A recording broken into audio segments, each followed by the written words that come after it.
Good morning, everyone. Let's do some prayers. Om Guru Brahma, Guru Vishnu, Guru Devo Maheshwara, Guru Sakshat Parbrahma Tasmai Shri Guruve Namaha. Om Bhur Tat Savitra Varenyam Bhargo Devasya Dhimahi Dhiyo Yo Nah Prachodayat Asto Ma Sadgamya Tamso Ma Jyotirgamya Mrityorma Mritam Gamya. Om Sahna Bhavatu Sahna Bhunaktu सह वीर्यं कर्वावहि तेजस्विनावधीतमस्तु मा विद्विषावहि ओम शांति शांति शांति Okay, let's open our Yog Darshan Granth. We are on chapter 2. This is Sadhna Pad. So sadhana means practice. And this practice, we got to continuously doing it. So if we stay on the path, only then this sadhana will become firm in our personality. And that's what he's trying to tell us, Rishi Patanjali, that sadhana of the Raj Yoga is yam and the niyams.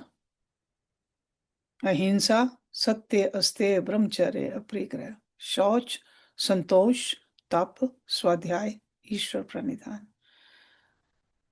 So those are the first two steps, and then sub-steps of those two steps of the sadhana. And in these verses where we are, chapter 2, verse number 36, that's where we're going to start today's class. By giving us the fruits of these sadhanas, he's encouraging us to stay on the path. Even though we should do the sadhana without thinking about the fruits, but the fruits do come. It's almost like if we exercise this body will become healthy. So this is, we are working on our mind. So fruits are attached to that too. So we are not doing it for the fruits, but when the fruits come, we should know that, yeah, our sadhana is working. And sometimes this human mind, it does need some kind of encouragement. So that's why he's very clearly telling us what will you get. So last time when we were together, we talked about or learned about ahimsa. That is the very first yama. So now in verse number 36, chapter 2, he's talking about the second yama, satya. Satye pratishthyam kriya phal ashratvam. Satya means truth. Pratishthyam, upon being established, firmly establishing, pratishtha. Kriya means action, phal means fruit, ashrayatvam, the essence of the ground for the fructification of the action. So when a yogi is established in truthfulness, actions begin to bear fruits.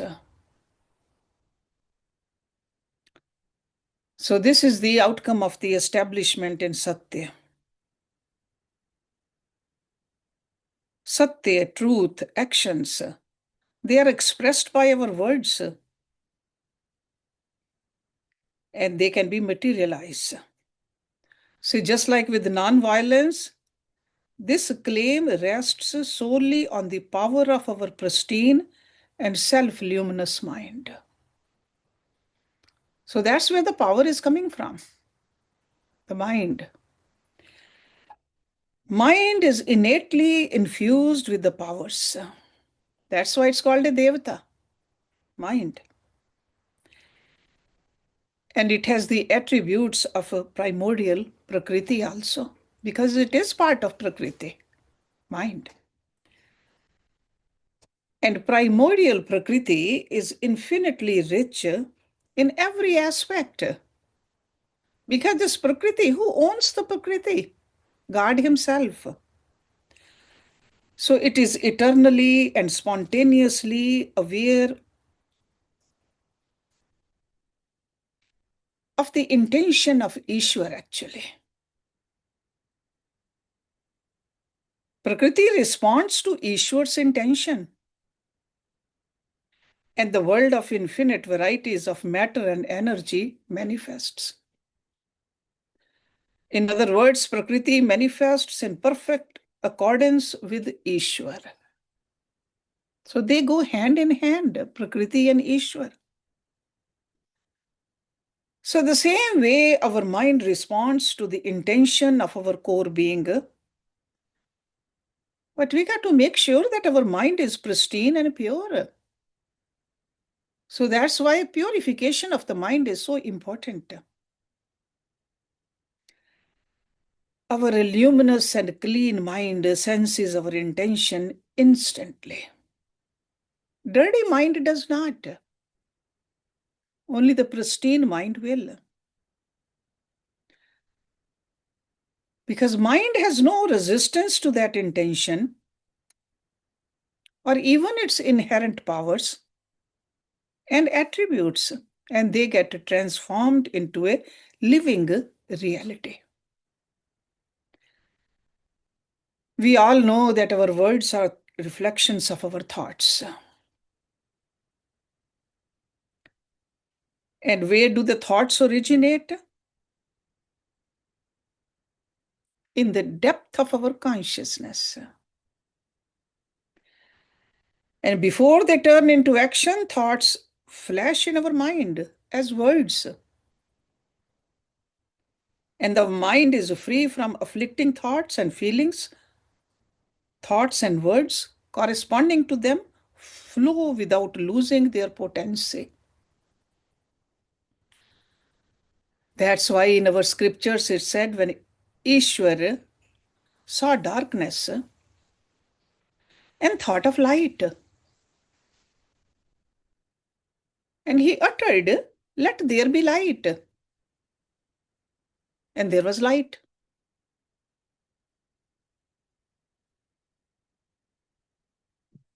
In other religions also, there are similar kind of sayings. When Jesus invoked Moses and Elijah, they appeared instantly. Instantly. That is the power. So the science of mantra, so these words become a mantra. Because when God uttered that, "Let there be light," that became a mantra. So the science of mantra rests on the principle of revelation. And that's what's called pragya also, intuitive wisdom. Pragya is not confined by the forces of time, space, and the law of cause and effect. It is beyond the domain of sensory perception. That's why loosely we translate pragya as a higher wisdom.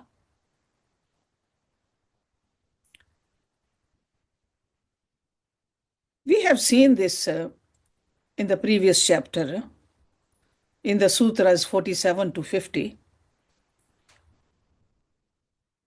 And even in this chapter, the sutra number 27, we saw that. Rishi Patanjali says, Pragya dawns when the mind is free from afflictions. And the mental tendencies arising from these afflictions. And in this state, truth alone exists. This is where Rishi Patanjali is taking us towards this truth. When our mind rides the waves of the luminosity, truth radiates outward. So that's why we want to keep our mind luminous. It is luminous, but with the afflictions we make it dark. So with our sadhana, we keep our mind clean. In this state, only the finest words from the finest of languages present themselves to the mind.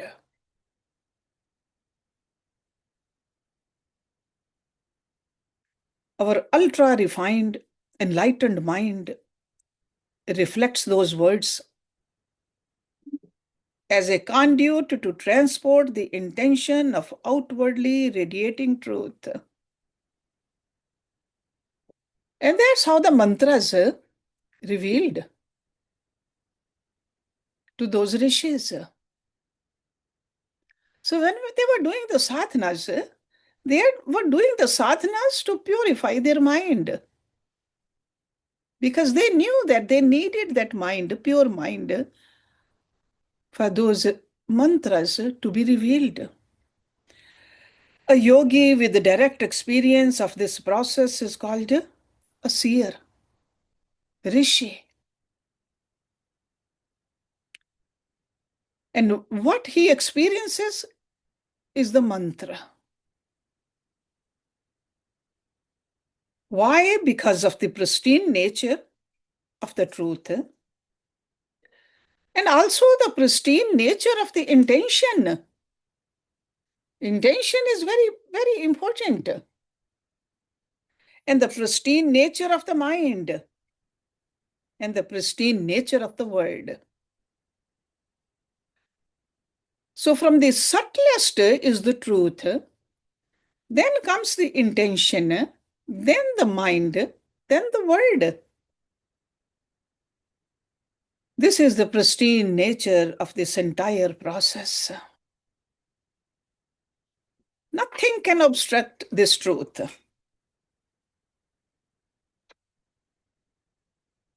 Once we see this transformative effect of the mantra,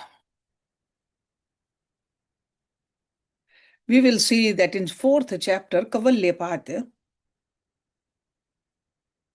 the same power is at work in regard to the blessings of a yogi fully established in truth.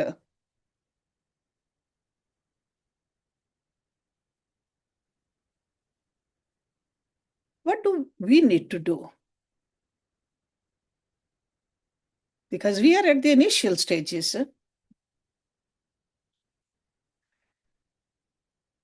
As aspirants, we are still attempting to experience this lofty state of truth.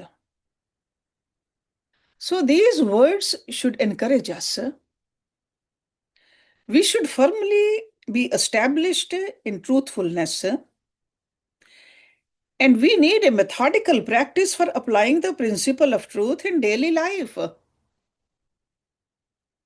While we are dealing with our family members, friends, co-workers, wherever we go, whatever we utter.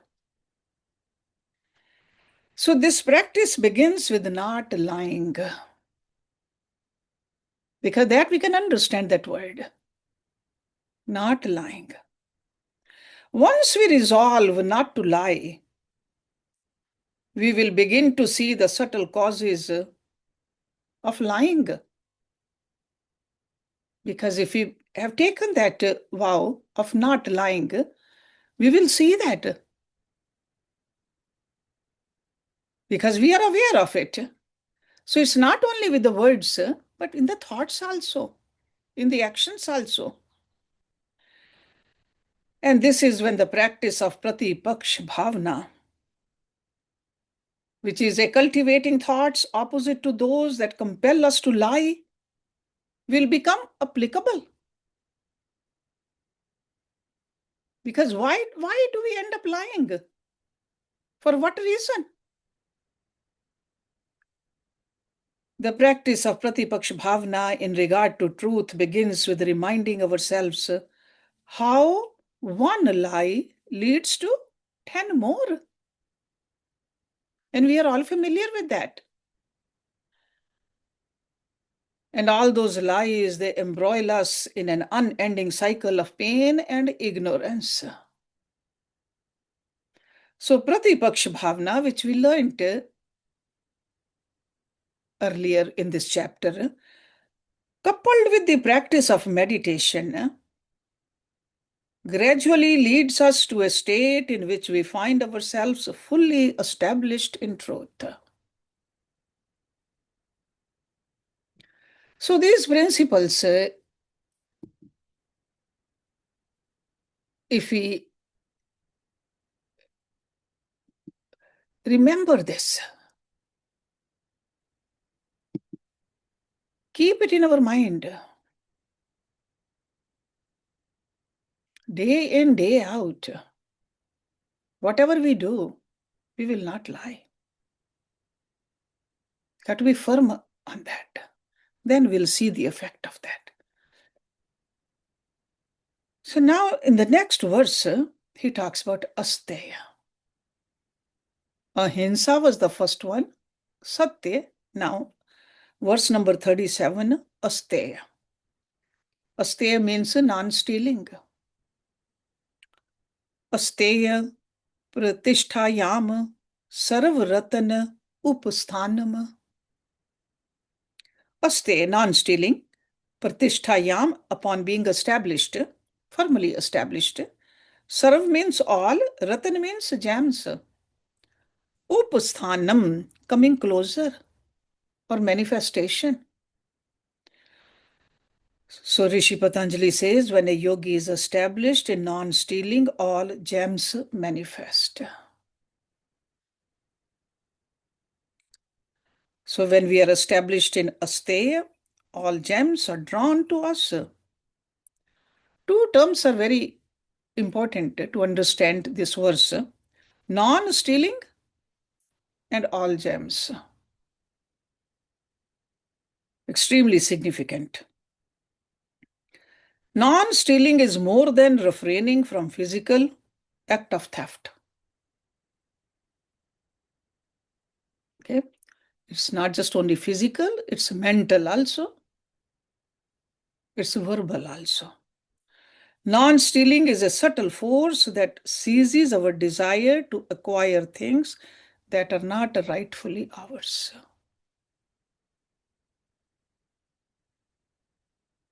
There has to be a discerning wisdom to be established in this. See, just like practicing ahimsa, practicing asteya requires that we refrain from personally involving ourselves in the act of stealing, refrain from motivating others to steal on our behalf, and refrain from giving our implied consent. Any three ways, because we learned about that when we were talking about non-violence. And the second term, all gems, because in general, gems means precious stones. But don't we normally use when somebody has good qualities, don't we say that you are a gem of a person? So in that sense, the lofty ideals, scientific discoveries, human values, uplifting thoughts, and the virtues of the heart. And what are the virtues of the heart? Love, compassion, selflessness. These are all invaluable gems. So that's what Ratan is.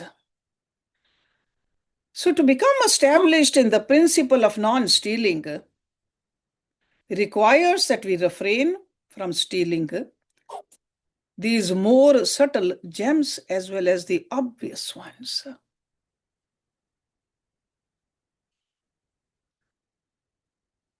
So the thought of stealing, where does it arise? In our own mind. Greed. Greed is an extension of our desires. When our desires invade our faculty of discernment, our buddhi, we become consumed by fulfilling them at any cost. and our buddhi becomes compromised. We neither see nor care to see the difference between right and wrong. That is the effect of the greed. In fact, the ethics and morality no longer matter. We justify our actions. We become so determined to get what we want. To accomplish this, we may involve ourselves directly in achieving what is not ours, or we employ others to get it for us, or we give our implied consent. To some extent, this has been accepted as a standard business practice these days. Only when it disrupts a social order, we are forced to see what we are doing. Only then we understand that this is a destructive vice, which we thought it's just a virtue. So for Rishi Patanjali, the practice of non-stealing is a requirement of a yogic life.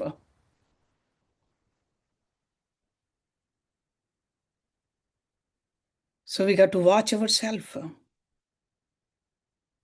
We got to keep on refining our practice. We got to be aware of the subtle dimensions of stealing. We got to realize that a materialistic approach to life, excessive consumerism, have caused us to plunder our resources that belong to future generations.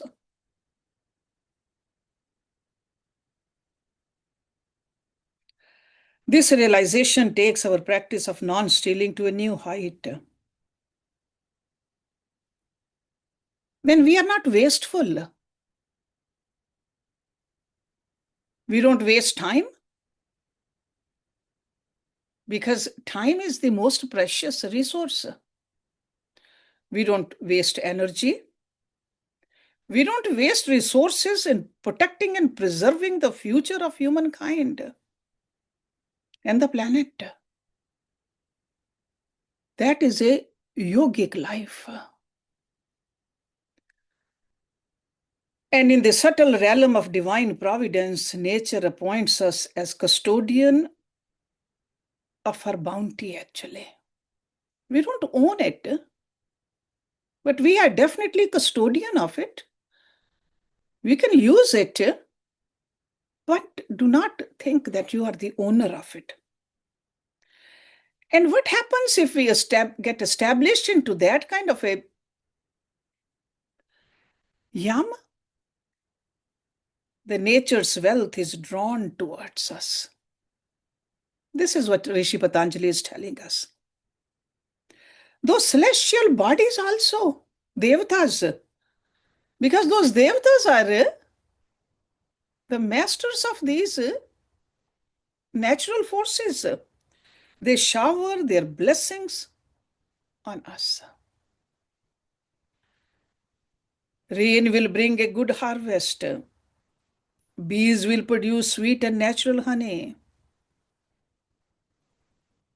Soil will have fertility in it.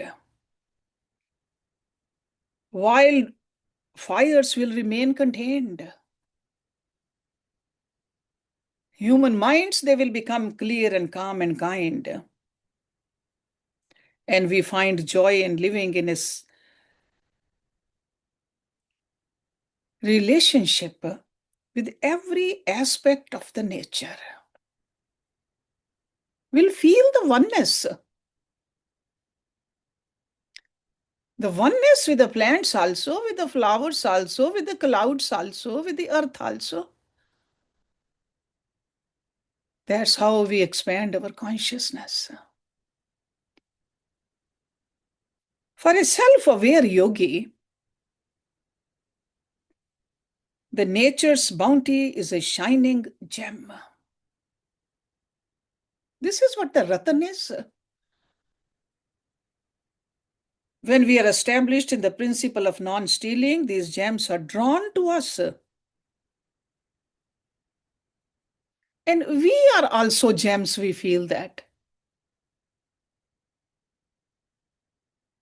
Those values, those principles, that clarity, that pragya, all of that is a gem.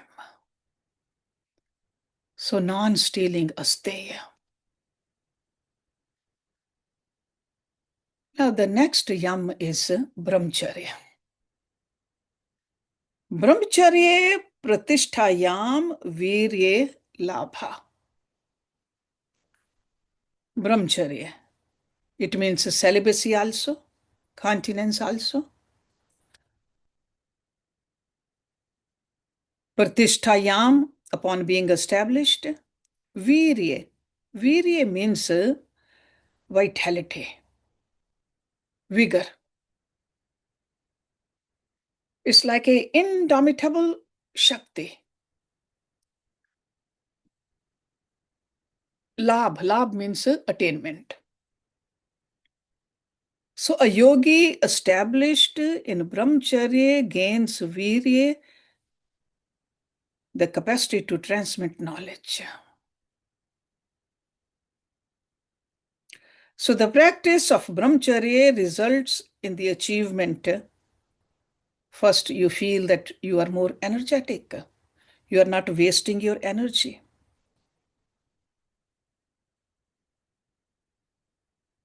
Vigor and vitality gained from this practice heal and nurture us to such a degree that nothing can impede the rise of the inherent power and intelligence of our body and mind.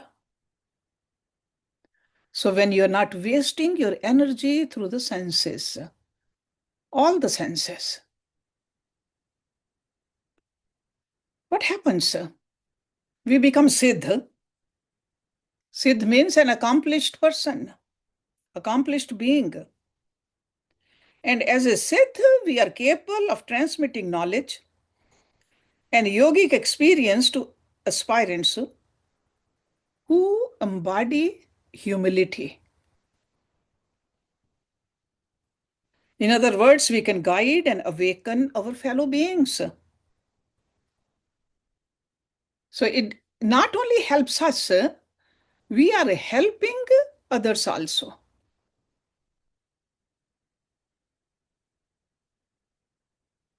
In the religious connotation, sure, brahmacharya is a celibacy. But in a yogic tradition, brahmacharya really means you got to control your mind also. Got to learn how to control the prana also. And you got to control all the senses also. And you got to roam. Your thoughts should roam. Mind should roam. See the presence of God, Brahma, everywhere. So mind, prana, and virya. So the practice of brahmacharya enables us to restore the pristine nature of these three. That's also how we conserve and we further enrich our intrinsic powers. Because we are familiar with our normal course of life. Our mental tendencies, they drain our mind's energy. Even a shaky, shallow, noisy breath drains our prana. Sensory indulgence drains our vitality. So that's why these three, so intrinsically interwoven when one is established in brahmacharya. So that means our mind has to be one-pointed. When it is one-pointed, the others become one-pointed too. Our breathing becomes better. Our energy is being conserved. So when one is stable and perfected, the other side too. So that's why the methods of Hatha Yoga, Pranayam, mantra recitation, they unite and nurture our mind, prana, and energy.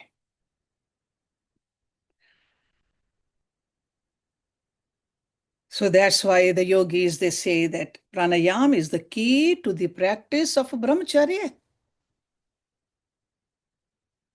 Otherwise, if we are just doing pranayama without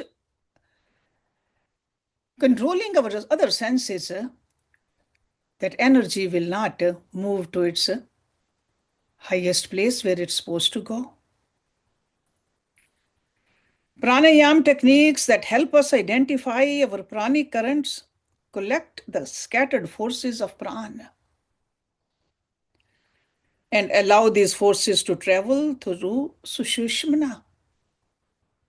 When was the last time you felt that prana is traveling in the Sushumna, the middle nadi, the central channel? When was the last time you felt that through Sushumna the energy has reached the Sahasrara chakra? That is the mastering of brahmacharya.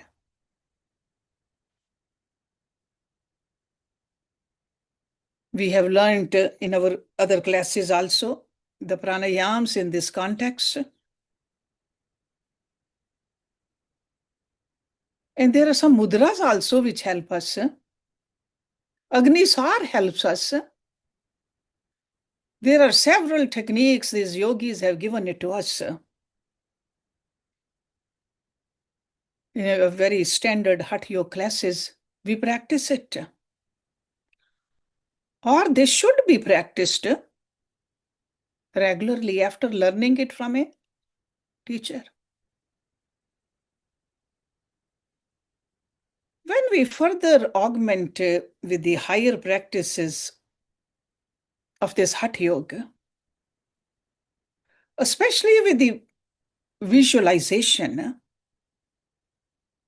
these pranayam techniques enable us to bring the forces of our mind, prana, and that virya which we talk about, vitality, the energy, to a state of balance. We become acutely aware of which particular sadhana we need to do at what time. That's how we become the master of this body. When we become the master of the body, we are able to pass on this knowledge to others also. These are the yogis which are called siddhs, experienced masters. So when some other student is prepared for it, they help them to gain a direct experience or what has been lying dormant in their own body. It's not that they are giving something from outside. They are just only teaching them and helping them to get in touch with this inherent power which is residing in there, because it is in all of us.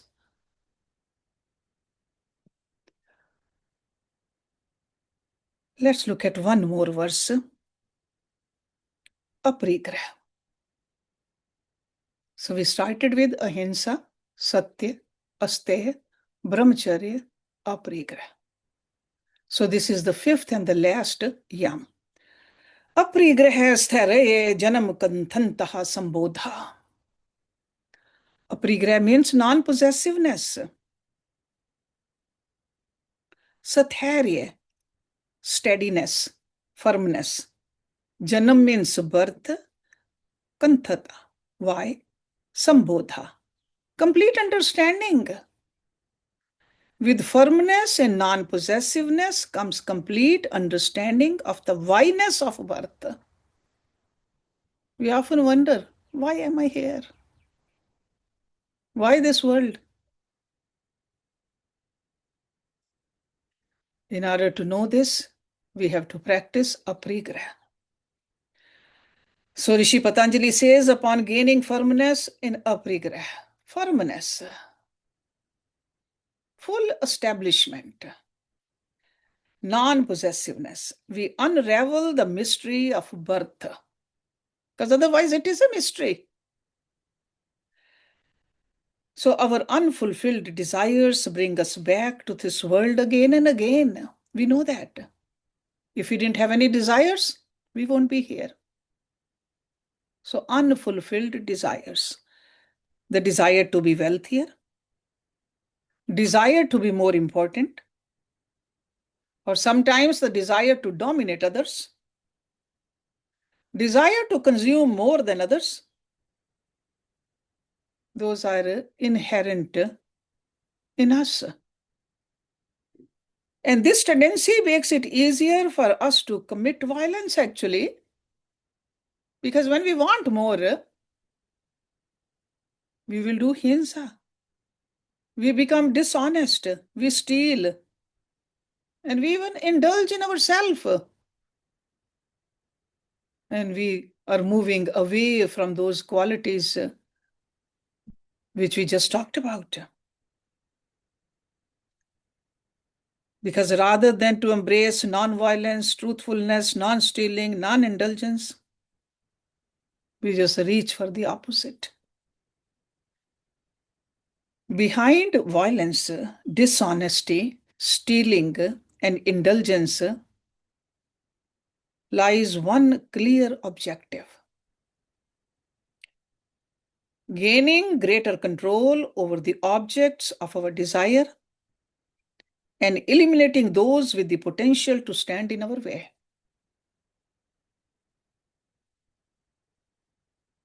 And this phenomena can be described in one word: possessiveness.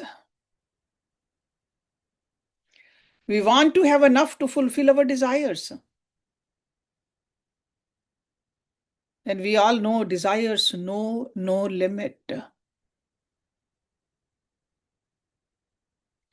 That is why in the realm of destiny, possessiveness takes a leading role in determining where, how, when, and what species will be born in. So it all stems from desire. Our rishis, to make it a little easier for us to understand, they said the desires, they belong to one of the three categories: putreshna, viteshna, lokeshna. Putreshna is desires associated with family and progeny, to the relatives. Viteshna, desires associated with material wealth.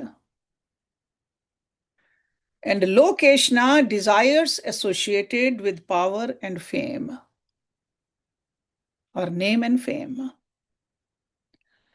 These three categories of desire manifest in numberless ways. And we all know when they manifest, they demand action. When we succeed in fulfilling our desires, they demand more, because it's never enough. When we fail, we are disappointed, sad, and angry. So in both cases, a network of new desires is created. And life after life, we keep returning to this same cycle. During the quiet moments of our meditation, we can see what type of desire possesses our mind. Because where do they reside? So we got to look into our mind. And the object pertaining to that desire is our dearest and most valued possession. And if we fail to renounce it, then in all probability, that particular possession will take the lead in designing our future life. This process takes place when we are breathing our last breath. During the time of death, our long cherished desires and the objects corresponding to them stand before our consciousness. At that time, body is frail, brain is depleted,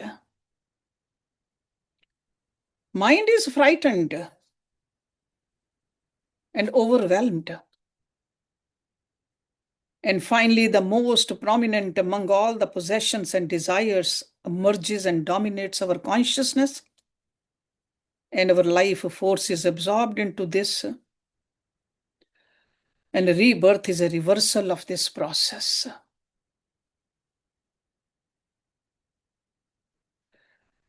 Pratipaksh bhavana. How do we bring this into this yam? As we know, Pratipaksh bhavana, cultivating thoughts opposite to those that most occupy our mind, is the essence here too. Essence of the practice of aparigraha. Because in practice, non-possessiveness involves renouncing our desires and aversion. Through introspection, we come to know what is there to be renounced. So with the help of Pratipaksh bhavana, vairagya and meditation, we identify and we eliminate our mental possessions. Because those possessions are forcing us to remain caught in the cycle of transmigration. So we tell ourselves, if I don't let it go, I will come back. I need to erase those obstacles or the desires. So as we progress in the practice of aparigraha, we begin to see our subtler and more potent mental possessions. We know that we must renounce them. Because if we don't renounce them, they will drag us into another helpless birth. So like a helplessly will be born again because of those desires.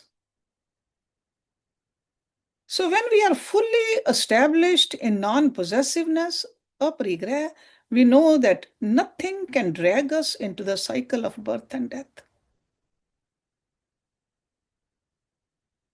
So if we have only one desire to be with God, no material desire, no putreshna, no viteshna, no lokeshna, only desire, because as long as we have a mind, we'll have some desire, but desire to become one with God, that's it.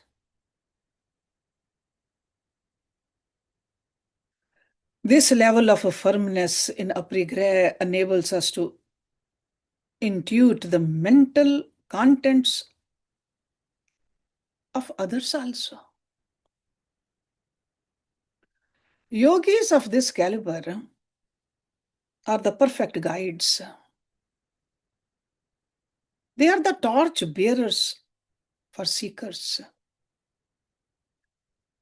That's why in the first chapter, when Rishi Patanjali was talking about how to quieten your mind, one of the way, in verse number 37, if you remember, what did he say? He said, Vit rag vishyam vachitam.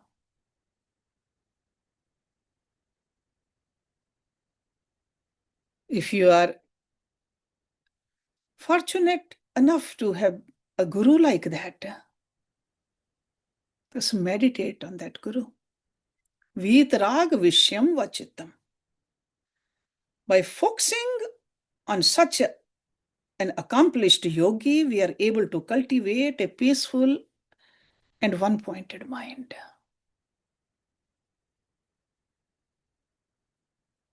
So today we talked about the four yams: Satya, Ahimsa, Steya, Brahmacharya, Aparigraha.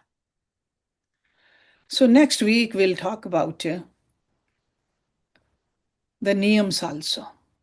The same thing, same way he is telling us, if we are established in the shauch, the cleanliness, what will we get? We are firmly established in the santosh, contentment. What will happen? शौच संतोष तप स्वाध्याय ईश्वर प्रणिधान. So we'll start with verse number 40 next week. Let's end the class with the Shanti Pad. Om Purnamada Purnamidam Purnat Purnamudachyate Purnasya Purnamadaye Purnameva Vishishyate. Om Shanti Shanti Shanti Om. Haji, I'm here.